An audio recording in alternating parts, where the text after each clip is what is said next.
Охрид, градот на УНЕСКО и Европскиот Ерусалим, е македонскиот туристички бисер кој има потенцијал цела година да живее од и за туризмот. Во реалноста, туристичката сезона во Охрид е кратка. Градот има голем број на проблеми и предизвици, како да ја збогати својата понуда и да стане туристички центар цели 365 дена во годината.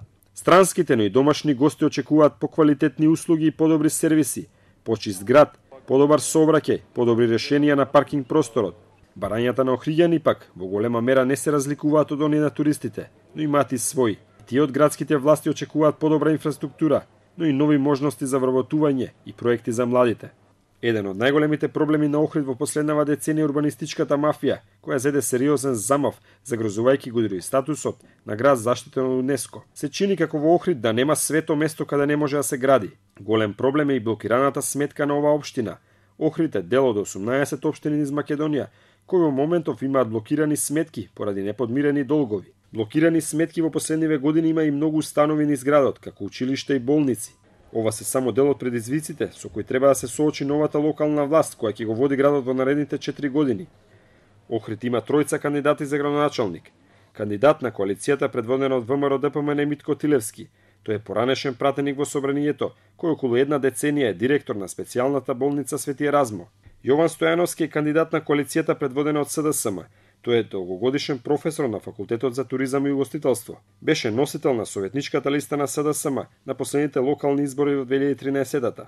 Полицајецот Стефчо Стевовски влегува во трката за градоначалничката фотелја, откако во Охрид стана познат, откако казни свој предпоставен командир за сообраќајен прекршок. Тој покрена и кривични пријави против раководен кадар на СВР Охрид. Таунхол дебата во туристичката мејка Охрид. Тројца кандидати. Јован Стојановски од СДСМ, Митко Тилевски од ВМРО ДПМН и независниот кандидат Стефчо Стевовски ветуваат дека се подготвени да се соочат со предизвиците. Урбанистички хаос, сообраќаен хаос, застарен и урнисан колекторски систем кој е сериозна закана за Охридското езеро. Како ќе ги решаваат овие проблеми, директно ќе одговараат на прашања од граѓаните во вечерашната топ тема на ваша страна.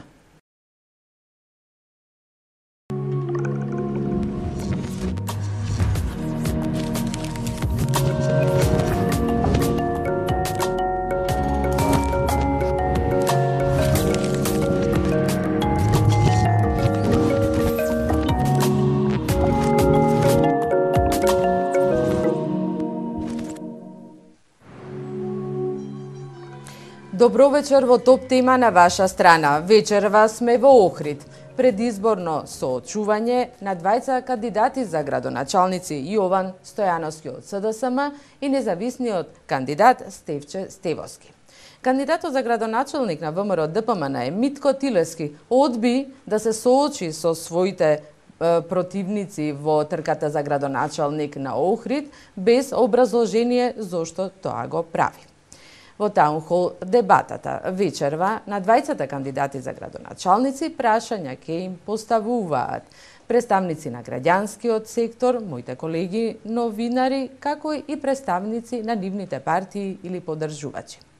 Го поканувам кандидатот за градоначалник на СДСМ Јован Стојановски. Повелете на вашето место. Добре дојдовте. Поволете господине Стефче Стевовски. Добре дојдовте и за вас.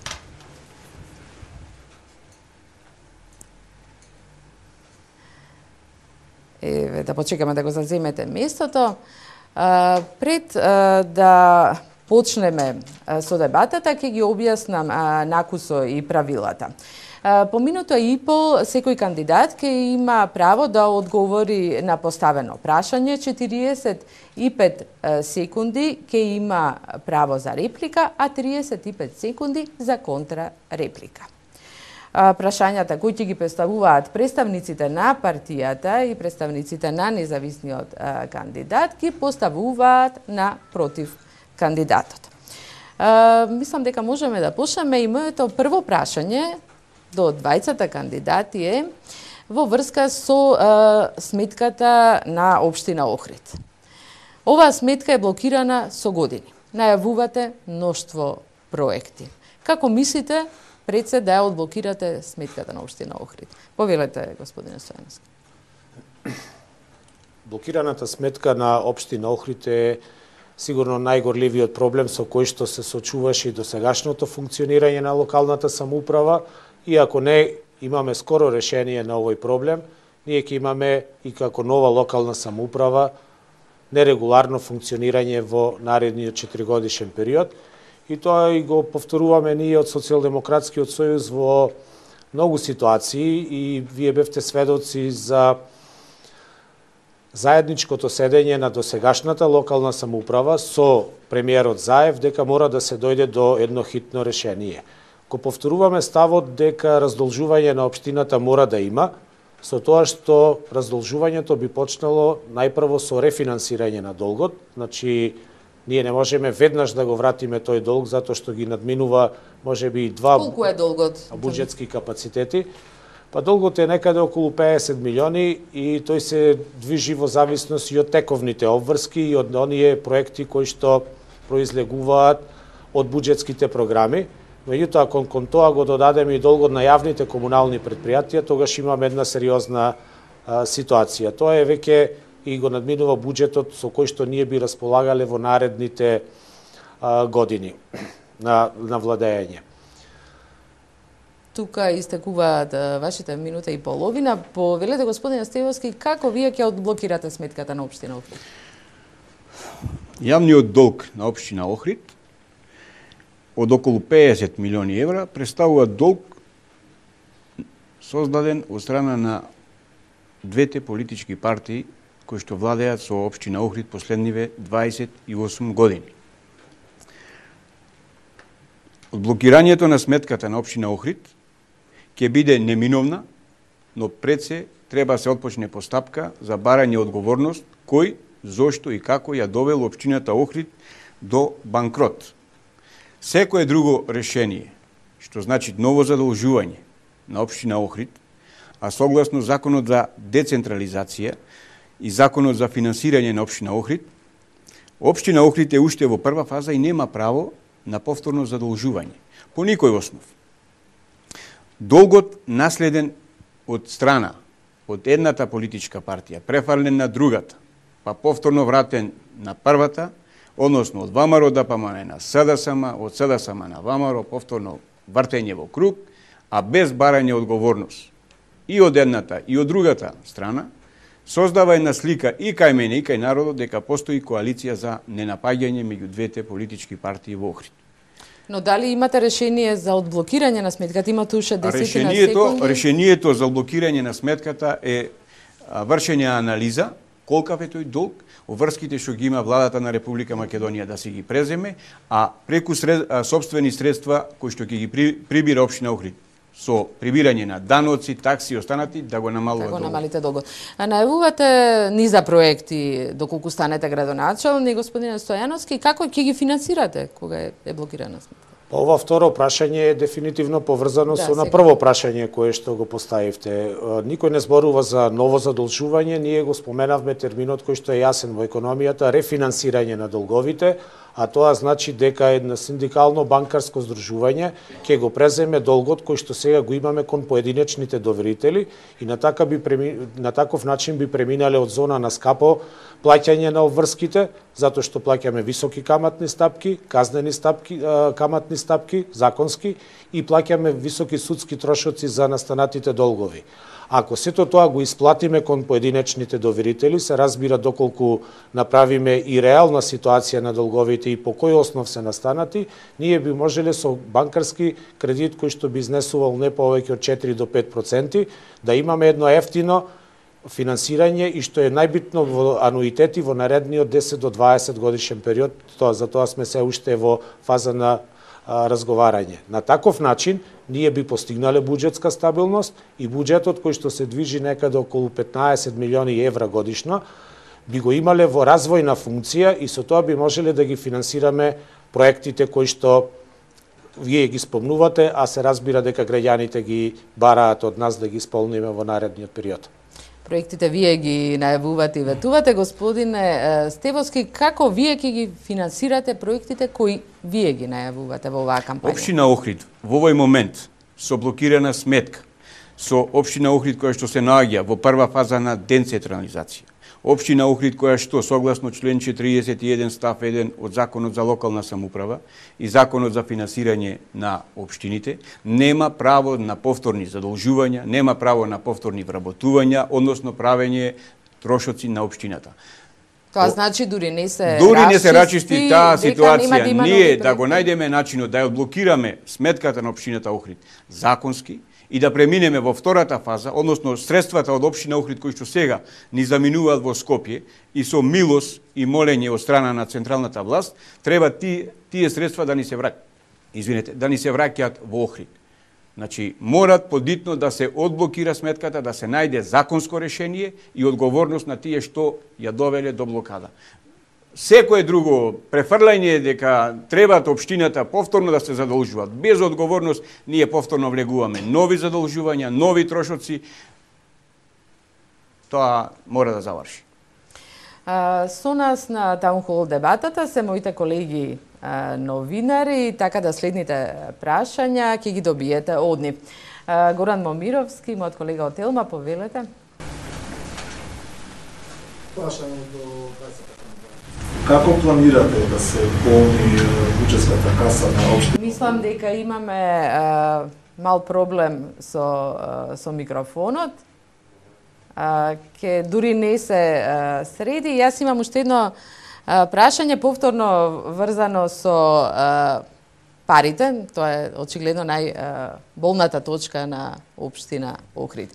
Во Охрид не се собираат даноци, според оние информации што ги имаме, од компаниите, данок на имот, не се наплаќа данок на имот. Дали предвидувате такво нешто во своите програми? Дали тука би можеле да ја надополните општинската каса?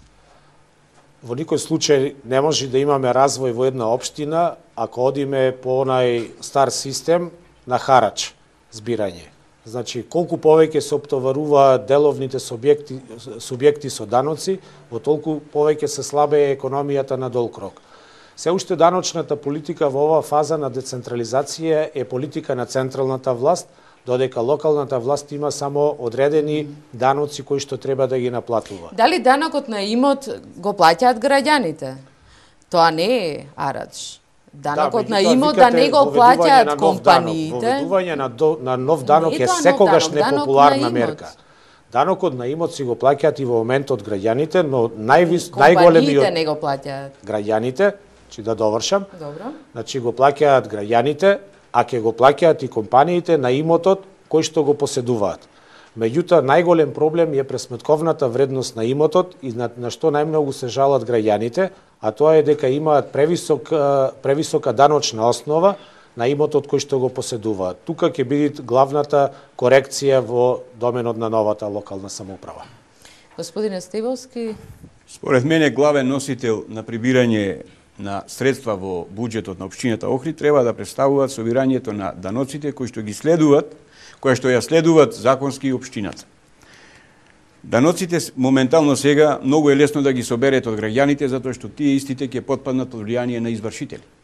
Али собирањето средства од угостителските објекти, од приватните фирми, од хотели како што ни е Палас тука и други објекти кои што функционираат како туристички и угостителски објекти, никој не се обидува да ги собере тој данок.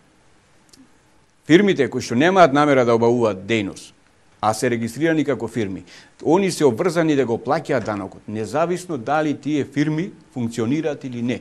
Ако не може да го плаќаат данокот, што значи дека општината ќе се изврши побарување. Тие со години не го плаќале. Знаеме дека не го плаќаат и затоа општинската каса кај нас ни е празна, затоа што имаме селективно пребирање на даноците. Значи треба почитување на начелото на законитост, исто према сите, тие фирми кои што сметаат дека можат да функционираат на подрачје на Охрид, треба да функционираат, останатите нека го стават клучот, па ќе му го барат општината и државата чарето. Функционирањето како хотелот, што е тука Палас, збиралиште за наркомани, за пијаници, за бездомници, да седи тука 20 години и сите ние да бидеме неми посматрачи при таков еден објект, значи самата општина треба да си преземе мерки да ги регулира тие односи. Горан, Ке може со твоето прашање, сега е микрофонот во ред. Прашање до двајцата кандидати. Каква ќе биде вашата визија, вашиот став во однос на урбанизацијата на Охрид? Прибирањето на средствата од урбанизацијата е сериозна ставка во секој буџет, меѓутоа треба да се има предвид статусот на Охрид како светско наследство. Дали ќе гледаме повторно компромиси какви што гледаме изминатите 20 години кои потполно ги уништија визурите на Охрид? Кој од вас? Добре, ќе започнам јас. Сите знаеме дека урбанизацијата е цивилизацијска придобивка на едно урбано место на живење и таа ќе продолжи. Меѓутоа, она што ние го имаме ставено и во нашата програма, тоа е изготвувањето на стратегијата за развој на Охрид, значи изгледано Охрид како треба да изгледа во наредните 5 години во целина и 4 години од нашиот владење во мандатот. И сето тоа мора да биде, значи, урбанистичкото планирање прилагодено со еколошкото планирање, со економското планирање, сообраќајното планирање и други аспекти на живење, а се во правец да се спречи демографската ерозија и заминувањето на градот. Ние и во нашата мисија имаме поставено дека Охрид мора одржливо да се развива, а најповеќе одржливо во доменот на урбанизацијата. При тоа треба да го имаме фактот дека и во нашата програма е ставен исто така еден клучен проект, а тоа е ревизија на урбанистичките планови, во кој што урбанистички планови досега беа донесувани на начин кој што само еден параметар беше користен во изготвувањето на урбанистичките планови, а тоа е процентот на изграденост на површината за која што се бара изградба. Меѓутоа, ние ќе ставиме и други параметри, односно и законски ќе бидат почитувани други параметри, кои што се пред се поврзани со процентот на зеленило во градот Охрид, така да на таков начин сметаме дека ќе имаме една умерена, одржлива урбанизација, на таков начин, само да довршам реченицата, на таков начин би имале подобар изглед на Охрид и оние згради кои што би се изградиле би имале повисока цена по метар квадратен. Господин Стевовски, како вие тоа ќе го решите? Влијанието на урбанизмот и на урбаната мафија врз јадрото на Охрид представуваат еден од поголемите проблеми. Ние некако не сакаме да признаеме дека Охрид има проблеми со урбаната мафија. Создавањето на таа урбана мафија во градот Охрид, која што пред се однесува на централното градско подрачје и на стариот дел на градот, каде што се применуваат разни средства и методи да се добие до атрактивна локација. Ние само со почитување на начелата на законитост и создавање на на генерален урбанистички план, а Охрид треба да знаеме дека има и просторен план кој што е изготвен 2005 година и трае и ден денеска до 2020 година, не се почитува од страна на урбанистите, него се гради според потребите на урбаната мафија. Ние треба еднаш да признаеме дека во Охрид имаме урбана мафија. Таа е составена од пред се проектантите во урбанистичките оделенија кои што ги изготвуваат проектите. Таа е составена од страна на општинската администрација која што ги поминува, а и советот на општина Охрид кој што ги изгласуваат и како последен стадиум тоа е градоначалникот на општина Охрид кој што го става парафот, односно подписот на тој нелегално изграден објект. Дали со смената на градоначалникот ќе се реши Градоначалникот е фактор во... Ќе преземете нешто друго доколку вие станете Ние градоначалник? треба да бидеме свесни дека градоначалникот треба да биде фактор на почитување на законите во општина Охрид. Ние го имаме најголемиот проблем пред се почнувајќи, зборувам, од проектантите, па завршувајќи до градоначалникот. Не, Кусо, само доколку се смени градоначалникот, дали тоа ќе биде крај на урбаната мафија, доколку вие станете градоначалник, или ќе направите други промени во администрацијата? Јас имам во својата програма вметнато за борба против урбаната мафија, имам предвидено формирање на посебно оделение во секторот за комунален развој. Тоа оделение би се викало урбана комунална полиција, која што ќе работи 365 дена во годината, по 24 часа, цел контрола врз градбата на гостителските, односно на урбаните објекти. Јовановски, дали вие имате предвидено... Стојановски, се извинувам. Дали вие имате предвидено некаква мерка против оваа неконтролирана урбанизација? Она мора да се движиме до ингеренциите на градоначалникот. Значи да не ги прошируваме ингеренциите дека градоначалникот ќе биде и ревизор, дека ќе биде и полицаец, и дека ќе биде и истражител, и обвинител, и така натака, и на крајот да стигнеме до судија, па све дека ќе осуди. Градоначалникот си има своја програма по која што може да работи и по која што треба да работи. И то се неговите ингеренции. Значи, нашата мерка за решавање на урбанизацијата е ревизија на урбанистичките планови кои што биле донесени. Затоа што после 15 октомври и седнување на фотелјата на еден од градоначалниците, тој ќе мора да ги исполни оние урбанистички планови кои што се веќе донесени. А ако работиме според тие урбанистички планови, во тој случај ќе имаме онаква урбанизација како што имаме и сега во моментов. Значи ќе направите ревизија. Апсолутно. Да. Валентина Неловска, ТВИ, повелете. Ве молам станете. Имам прашање до двајцата кандидати за градоначалници. Градот има реален проблем со дивите депонии. Убавините на градот се загрозени од такви диви депонии, па ме интересира вашиот став како ќе ги решите. И уште едно прашање, југозападниот регион, тука плански регион, 10 години се обидува да најде решение за регионална депонија. Кој е вашето решение за овој проблем? Благодарам. Господин Стојановски. Проблемот со комуналниот отпад е сериозен проблем и тој си влегува секоја година во програмата за менаџирање со отпадот. И ние на секого треба да му е јасно да не се залажуваме со нереални проекти и ветувања дека ќе го решиме проектот со менаџирање на отпадот. Ние можеме само да го отпочнеме решавањето на овој проблем, кој што е комплексен проблем и кој што се прошири од дивата депонија во Буково, се прошири на Мауцкер, се прошири на многу други депонии низ градов, вклучувајќи го и студенчишкото блато. За чистење на сите тие депонии требаат огромни финансиски средства, а за да ги имаме тие финансиски средства мора да имаме оној буџет кој што го рековме преска, ослободен од долговите.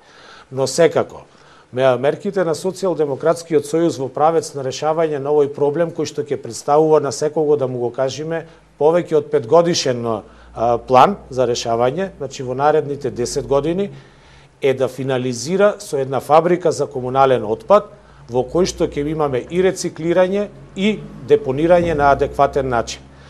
Меѓутоа, мерките во овој контекст ги гледаме и активностите во користење на меѓународни фондови, еколошки фондови, кои што би помогнале за еден еколошки чист Охрид. И ние веќе ги имаме направено разговорите и со странските консултанти и со институциите кои што време истече, господине Стивовски, како вие ќе ги решите дивите депонии и регионални? Јас и како што напоменав, значи општина Охрид мора да оформи посебно деление, односно комунална полиција која што ќе врши контрола и врз повреда на законот за јавна чистота, повреда и заштита на законот за екологија, законот за градба треба да се почитуваат во однос на дивите депонии.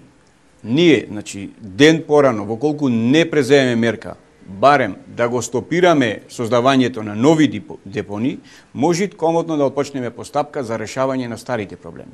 Ние ако чекаме уште 10 години да направиме стратегија и да чекаме врз основа на таа стратегија како ќе го уредуваме градот, мислам дека градот веќе ќе ни замени на некое друго место.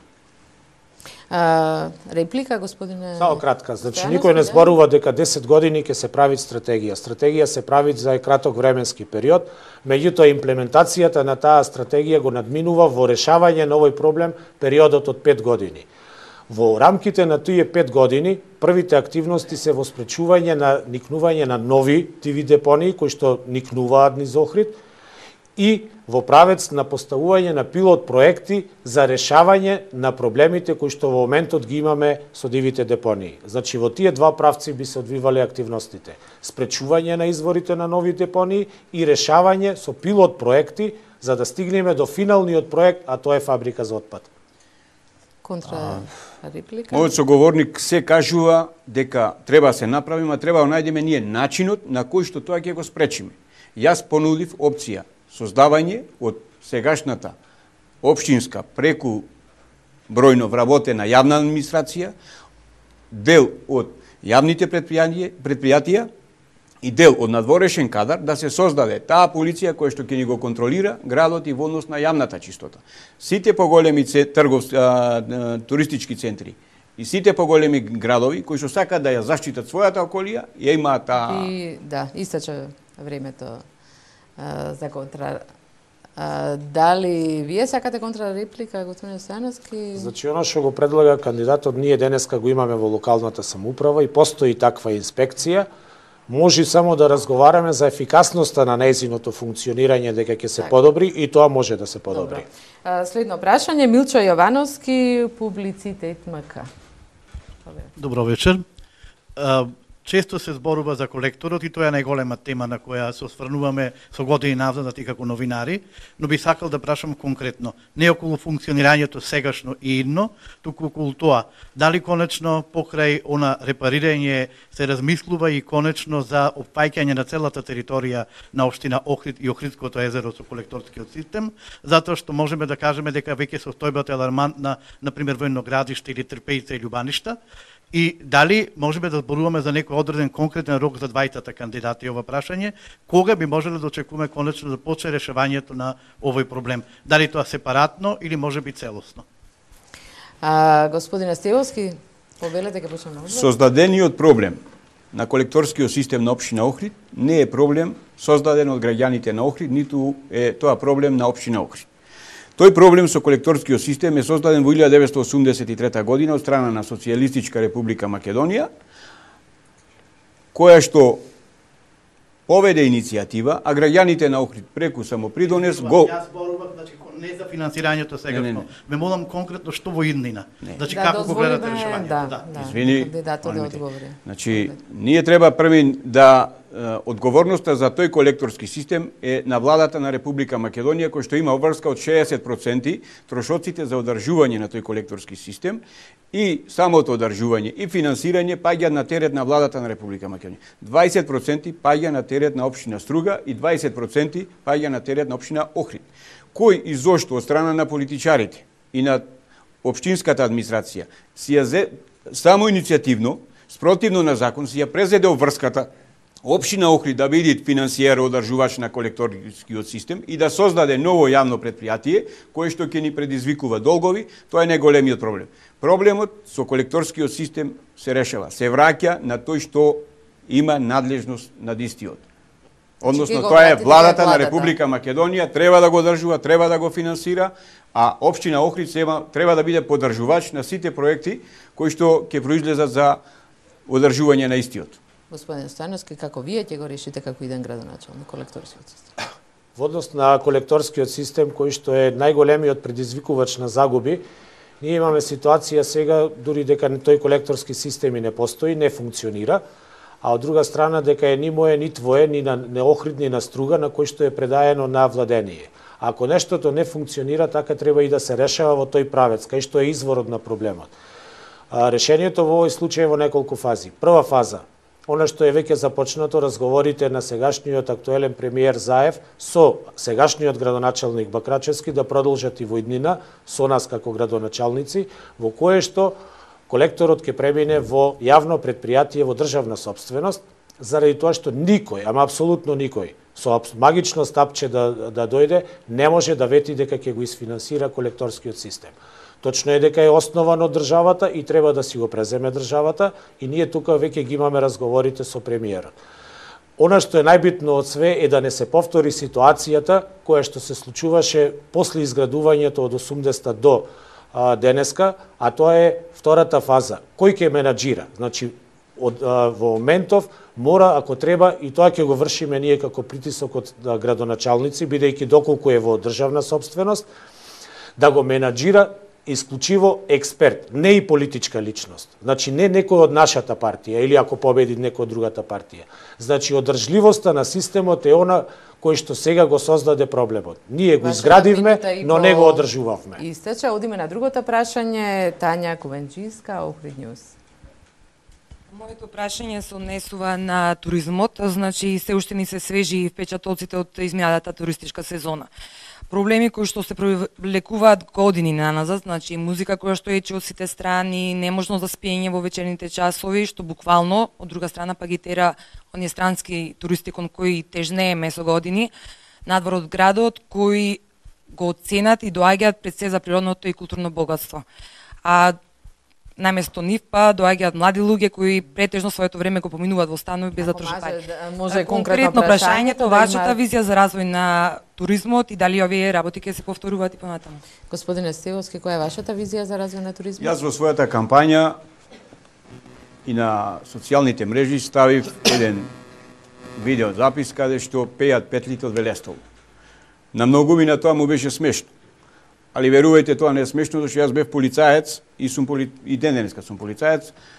88 година до 95 година, верувајте, се слушаја петлите од Велестово во Охрид. Се слушаја и петли на Варош, се слушаја и гулаби, имаше и птица. Денеска ние во Охрид нема ниту птици, ниту гулаби, ниту петли. Ништо не се слуша, бидејќи поради гласната музика од два угостителски објекти, кои што се трнати само да профитираат, ние нарушуваат. Како ќе го решите проблемот како иден? Проблемот бидејќи надлежностите на законот забучава. Надлежностите околу законот за угостителска и туристичка дејност потпаѓаат под надлежност на општина Охрид. Мојот предлог за формирање на таа полиција, локална полиција, ќе ги регулират сите тие односи. Ние немаме контрола во градот после 16 часот. Немаме контрола продолжен викенд од 3, 4 или повеќе денови. Таа полиција мора да ја оформиме ако сакаме ние ред во градот. Министерството за внатрешни работи има и други надлежности, не може да се занимават и со проблемот на музиката. Музиката ние ќе треба да ја регулират и гласноста и работата на гостителските објекти согласно позитивните прописи кои што постојат. Стојановски, како вие ќе го решите проблемот со обучавата на лето? Проблемот со обучавата е еден од проблемите кои што и вие го ставивте во вашето прашање. Тоа си е проблем на полицијата и со адекватно применување на законските одредби кои што се поставени во овој дел ќе биде решен проблемот. Значи со применување на законските одредби и со нормално функционирање на полицијата. Немаме потреба од нова полиција, тоа е сигурно. Вториот дел беше по-суштински дел од прашањето кој што го поставивте во доменот на стратегијата. Ние како општина си имаме, значи како локална самоуправа, има сектор за туризам и локален економски развој кој што ја изготвува стратегијата и во моментот во соработка со швајцарската амбасада и фондација е прикрај стратегијата. Она што е најбитно од све е дека развојот на туризмот во општина Охрид е задача на оние кои што се приватни фирми и инвеститори, сопственици на туризмот. Општината мора да му го предаде туризмот на тие приватни фирми, на тие туристички и угостителски капацитети.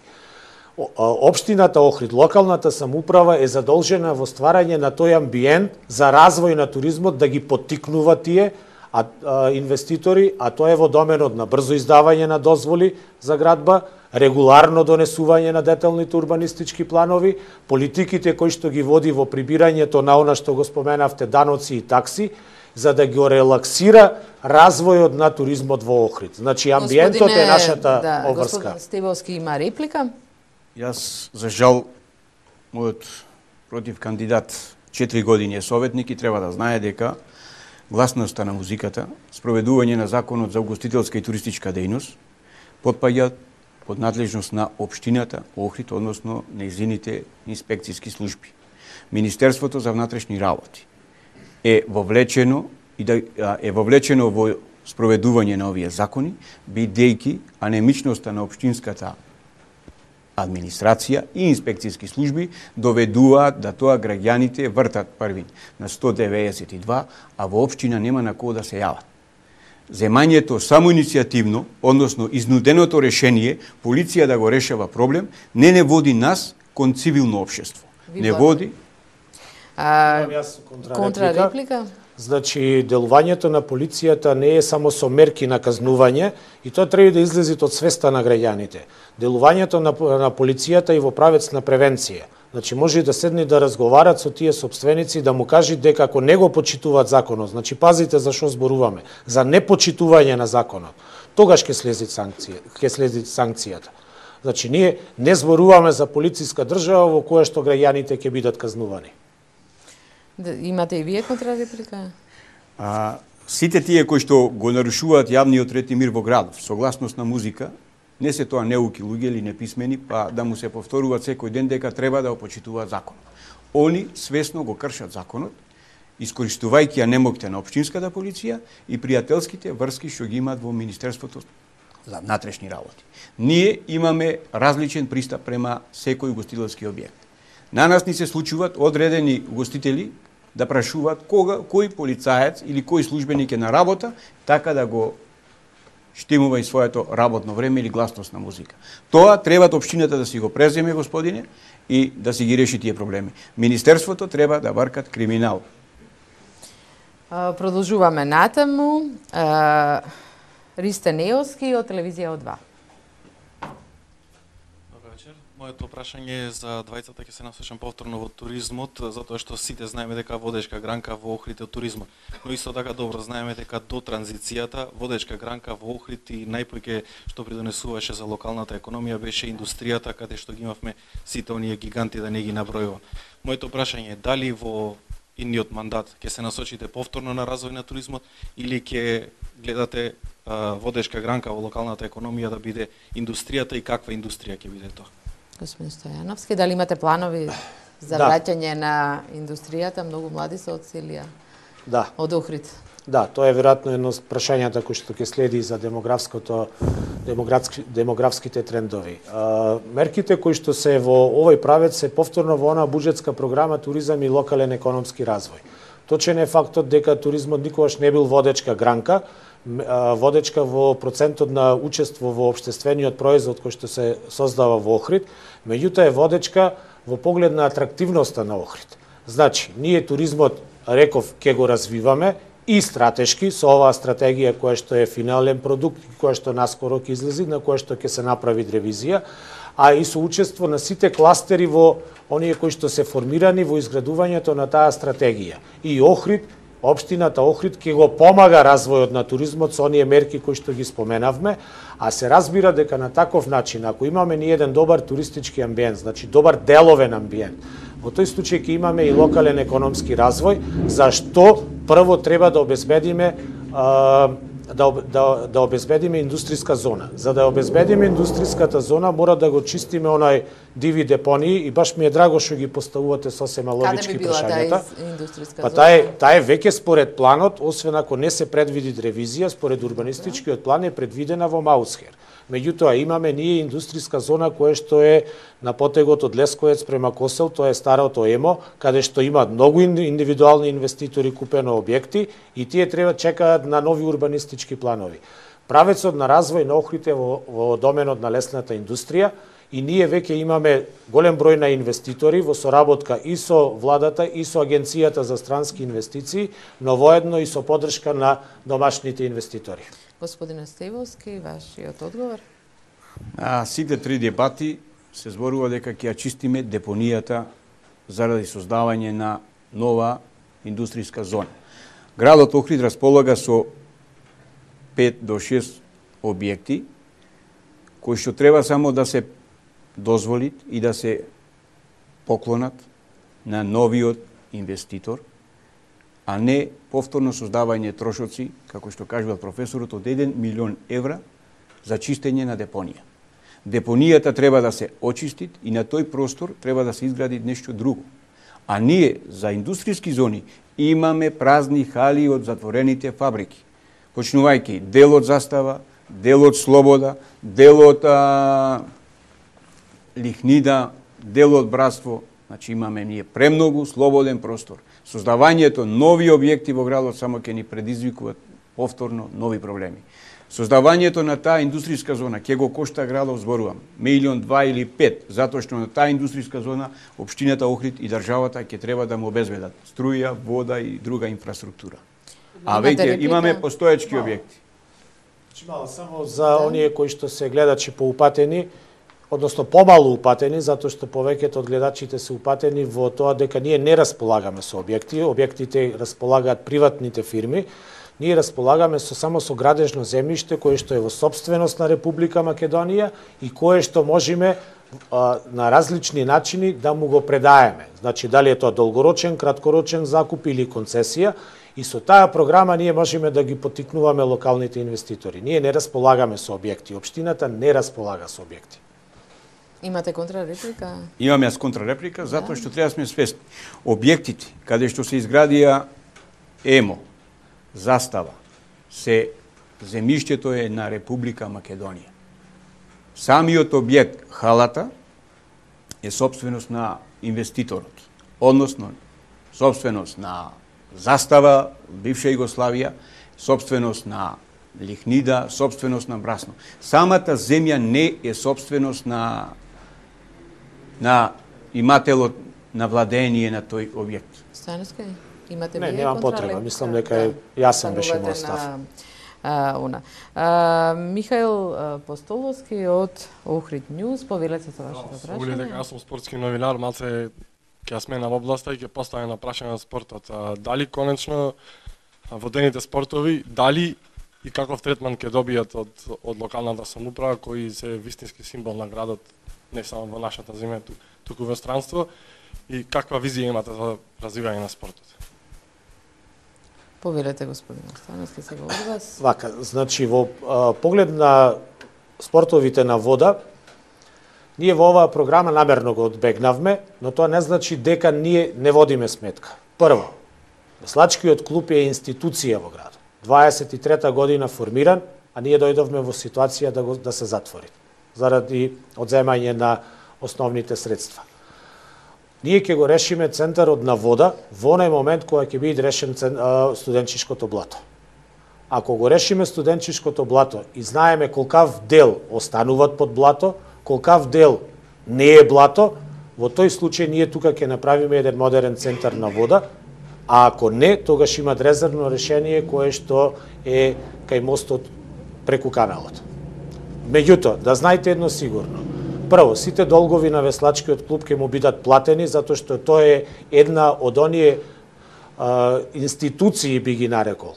Значи, основни одбележја кои што се историја на градов, ќе му бидат платени, а се разбира и останатите едрење, кајак и сите други спортови ќе бидат isfinansirani. Сакам мало прашање. Символ на градот е Охридскиот пливачки маратон, кој е светски рамки. Се сложува манифестација, а ова беше од аспект на тоа кој е клуб. Значи, еден од најстарите клубови, а може би најстар клуб, е Веслачкиот клуб Југ.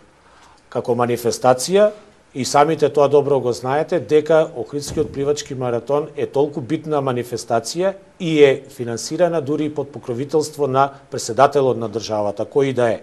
Општина Охрид е само помагател и ќе биде помагател на оваа манифестација која што ќе влезе во програмата на културни манифестации.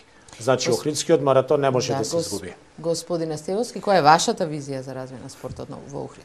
Развојот на спортот во Охрид представуваат еден проблем кој што ни се влечи подолго време. Од фудбалски клуб кој што го имавме во прва лига, денеска немаме речиси ништо. Од веслачки клуб денеска немаме ништо. Од кајакарски клуб немаме ништо. Од тие клубови кои што се сега формирани функционираат со мала душа. Градоначалникот е тој кој што треба да ја поведе работата, да покрене самиот иницијатива, да му докаже со конкретни активности дека има намера да се развива спортот во Охрид. Ние, создавањето на одредени платформи, одредени анализи, одредени размислувања, одредени чекања, мислам дека само ќе ни дозволат и ќе придонесат нашите млади деца да ни заминуваат од градов. Треба во градот да имаме градоначалник кој што ќе се осмелит и ќе ги отпочнат сите процеси, а тоа можеби ќе окоштат лично него многу скапо, али градот треба да добие многу повеќе. Продолжуваме со прашања. Тука се со вас представници на СДСМ и поддржувачи на господин Стевовски. Од представниците на СДСМ, дали имате прашање до кандидатот Стевовски? Добро вечер. Представете се.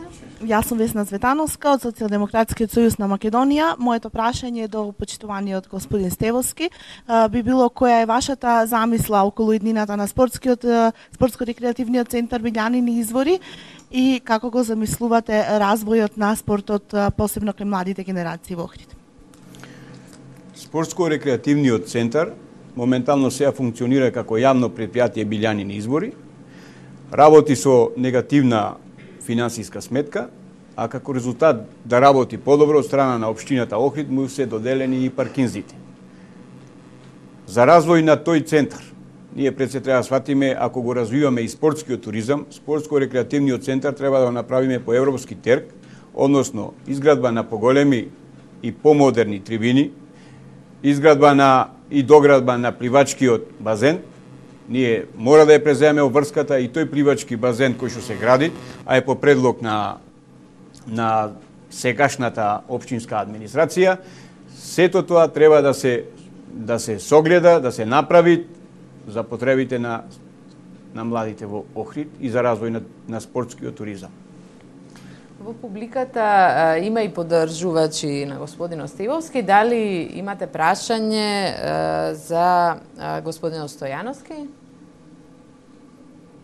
Доколку нема, ќе продолжиме со прашања од представниците од невладиниот сектор. Меѓутоа, во публиката е и еден граѓанин на Пештани. Повелете, представете ни се и поставете прашање колку... Кири Джалески, член на Советот на местна заедница Пештани. Имам две прашања за двајцата кандидати. Да. Првото прашање во летната сезона Пештани и областа, делот од Коњско, кај што е водната цела пумпа, главната пумпа за довоз за водовод, до Пештани се дешаваат големи проблеми. До последниве години можам да избројам и можам и да ви ги насочам кај се местата, едно 15-20 пати главниот водовод има дефицит. И со тие дефицит туристичката сезона во Пештани е 20 дена без вода. Сакам да ги прашам кандидатите, што мислат за проблемот со главниот довод до Пештани, бидејќи тамо се дадени под концесија плажите, а плажите имаат тврда градба, јаки бетони. Тука се сталните проблеми, дефектите се кај Акапулко, кај Лагадин, Телешец. Да, како ќе го решат проблемот со водоводот? И дали имате нешто во програмата за овој 4-годишен мандат за ви благодарам, да се средат плюс уште едно прашање. Косо одма. И што планирате за развој на руралниот туризам во местно, мислам, делот од Охрид кон Пештани? Господине Стојановски, поверете, ги слушавте двете прашања. Второто прашање за развој на руралниот туризам.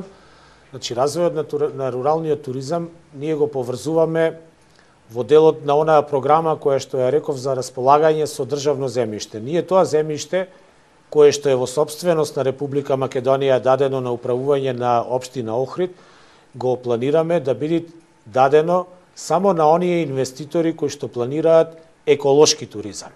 Значи еколошки туризам. На тој потек да не се развива, затоа што и самите сте свесни дека тоа веќе, освен местноста Елшани, па до некаде и Пештани, тоа веќе не се рурални подрече на кои што би се развивал руралниот туризам.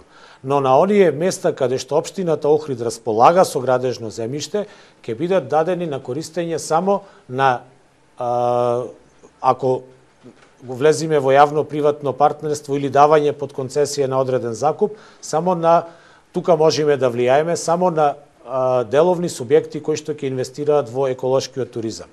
Во врска со првото прашање кое што го поставивте за водоводот кој што протекнува од Метропол и кој што е сериозен проблем до Пештани, точно е проблемот кој што го постави претходно Горан Момировски во поглед на урбанизацијата. Значи, заради огромната урбанизација во тој дел, ние имаме сега сериозен проблем со водоводот. Бидејќи ви стекува времето, кое е решението? Решението мора да се направи прво анализа. Значи, тоа ќе си го направи водовод, ние не можеме сега како кандидати за градоначалници да бидеме експерти за све и во моментот да го да го дадеме и решението. Но решението е во анализата и во преземање на активност. Господине активност. Стивовски, како вие овие проблеми би ги решавале? Проблемот со водоснабдувањето на село Пештани, пред се ако има повторување на повеќе години повторување на тој проблем, односно немање на вода во текот на летната сезона, општината Охрид како главно туристичко место Пештани ќе треба да го регулираат со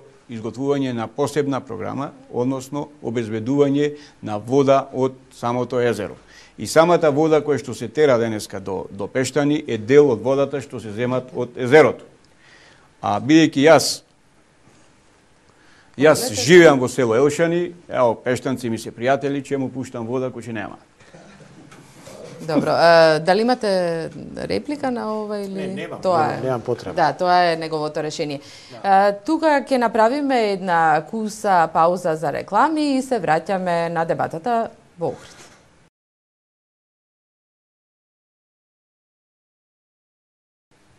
Гледате топ тема на ваша страна, продолжуваме со таунхол дебатата во Охрид. Прашање поставуваат граѓаните, новинарите, повелете прашање од невладиниот сектор. Добро вечер и од мене, да се представам, јас сум Манда Нашимовски, доаѓам од Сдруженијето на балкански египјани во Република Македонија. И логички сега ќе поставам едно прашање за невладиниот сектор, бидејќи спомнавте преска во вашите дебати за ревизии, па дали ќе има ревизија на досега трошените пари во невладиниот сектор и нормално едно подпрашање дали понатака ќе има вакви слични збирања со новинарите и со нас невладините организации за решавање на некои горливи прашања. Господине Стивовски, повелете.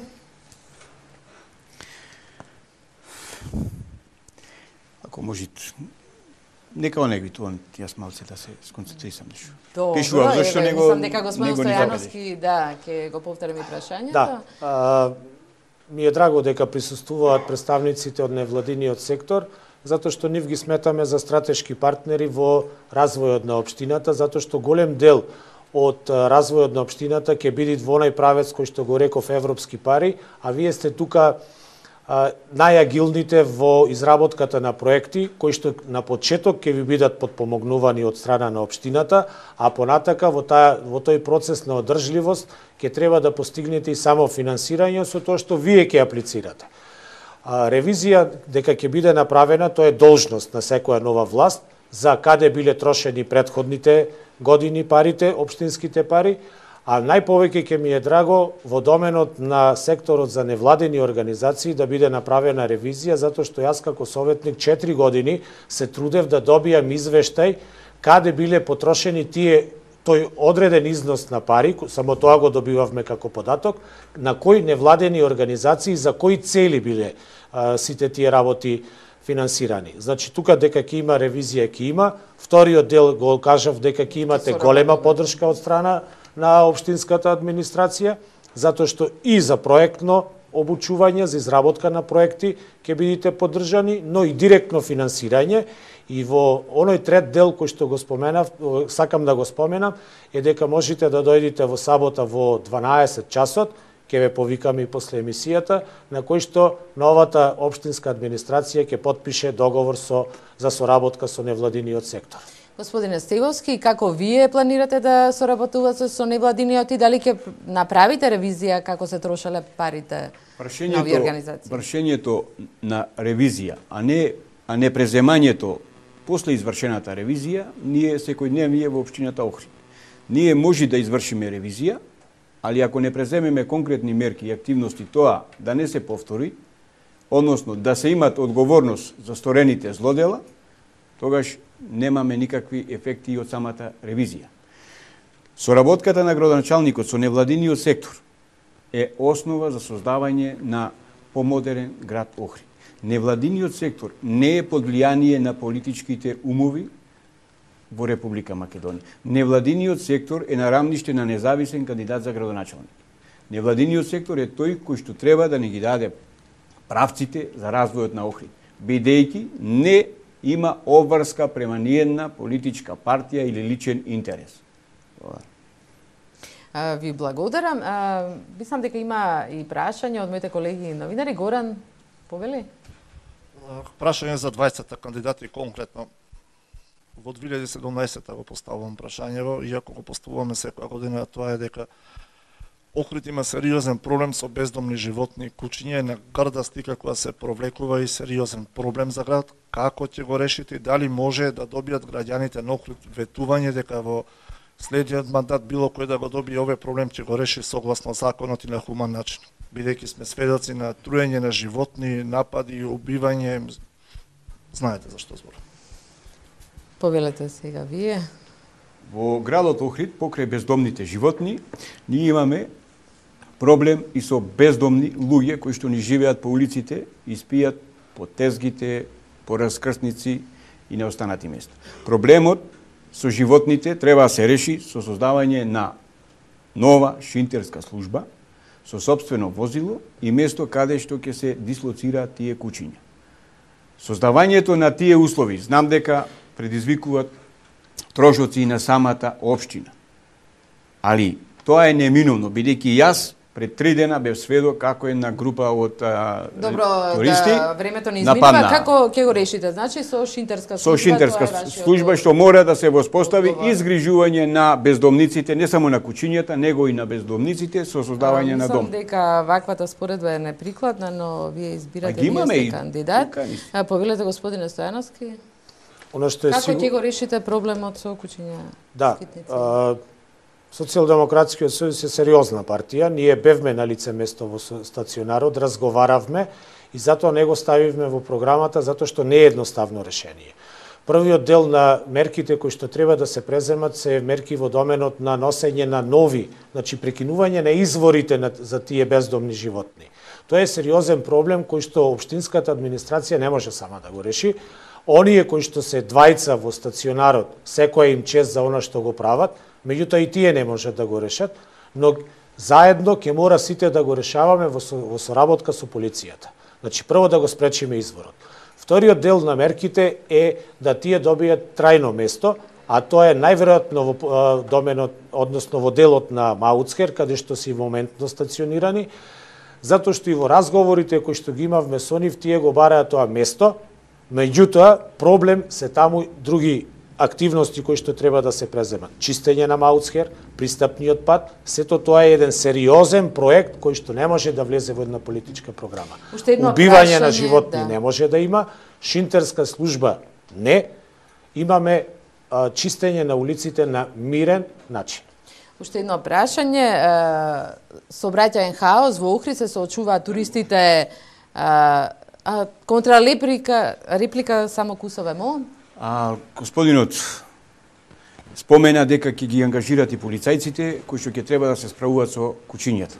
Полицајците пред се не се обучени за вршење на шинтерска служба и тоа не може да биде во надлежност на Министерството за внатрешни работи. Треба сватиме дека за тоа треба да има специјализирана служба која што имаме агресивни кучиња, имаме болни кучиња, имаме разни болести.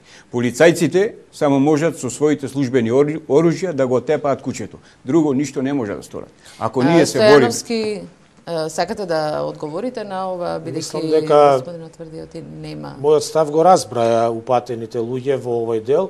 Јас ниеднаш не реков дека полицијата ќе лови кучиња, јас реков дека полицијата ќе биде насочена превентивно во прекинување на изворите на бездомни животни.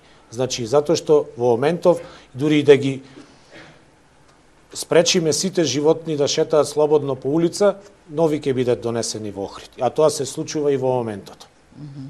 Уште едно прашање, Кусо, по 30 на секунди ќе ве молам да ми одговорите, како имате намера да го решите сообраќајниот хаос, особено во летните месеци, кога градот практично има тројно повеќе жители со се туристите. Кусо, господин Стевовски. Решавањето на сообраќајното прашање во централното градско подрачје, односно во прва и втора урбана единица, се решават само со добра организирана поставеност на општинската администрација, во добра соработка со сообраќајната полиција, добро организиран влез и излез на возила во тој потек, воведување на ред на паркирани возила, чистење на возилата кои што ни стојат паркирани на паркинг места повеќе денови и месеци, Значи тоа е вашето решение, господин Стојановски, како вие ќе го решите? Ако вие го споменувате зборот хаос не може да биде решен со парцијални мерки. Значи зборот хаос или хаосот кој што се создава, меѓутоа треба да бидеме свесни дека се создава само во шпицот на туристичката сезона, а во останатиот дел имаме само неприкладни решенија во рамките на сообраќајот. Покрај тоа што во моментот општината носи програма за регулирање на сообраќајот, јас реков и на почетокот од моето излагање дека нас ни е потребна студија. Ние не можеме да зборуваме во моментов да ќе изградиме катни гаражи, а не знаеме каде, да ќе направиме велосипедски студија сообраќајна, она што му отсуствува сите овие години. Не е само за паркирањето, не е само за сообраќајниот хаос, туку и за еколошките аспекти на развојот на Охрид, а тоа е велосипедската патека и јавниот превоз. Да на крај на оваа таунхол дебата, до двајцата кандидати имате по 1 минута да се обратите до своите гласачи. Господине Стевовски, повелете, почуваме со вас. Ги повикам гласачите на Охрид на овие избори да излезат, да го дадат својот глас за најдобрата опција, да го дадат својот глас и за мене, и покрај тоа што јас не сум најпаметниот во Охрид, влегов во кампања само поради една единствена причина, својата храброст, својата честност, својата искреност да му ја понудам на охриѓани, да создадам услови младите деца, невработените кадри, магистри, доктори на науки, кои што не се членови на двете политички партии, да дојдат во општина Охрид и да создадеме нова општинска јавна администрација. Благодарам. Господине Стојановски, повелете вие. Почитувани граѓани, имаме уште неколку дена до изборите на 15 октомври. Јас најповеќе ве повикувам да овие преостанати денови ги поминиме во еден мирен, фер и демократски процес и што е најбитно да имаме една мирна кампања без напаѓање еден кон друг. На 15 октомври нека победи во секој случај најдобриот, оној кој што вие го оценувате дека е најкадарен да го води градот во наредните 4 години, оној кој што е воедно и најкадарен да ги постави и стратешките погледи и правци за раководење на Охрид и во наредните години, и оној кој што е најкадарен да ги реши секојдневните проблеми на граѓаните во нашиот град. Му посакувам на секој граѓанин да е пред се жив и здрав и во наредните 4 години да си ги оствари своите желби. Благодарам на учеството и на двајцата кандидати во вечерашната таунхол дебата во Охрид. Благодарам на моите колеги и публиката тука во Охрид. Останете со програмата на Телма. В понеделник презентираме нова анкета, истражување на јавното мислење за градот Скопје. Благодарам уште еднаш на вниманието, имајте пријатна вечер.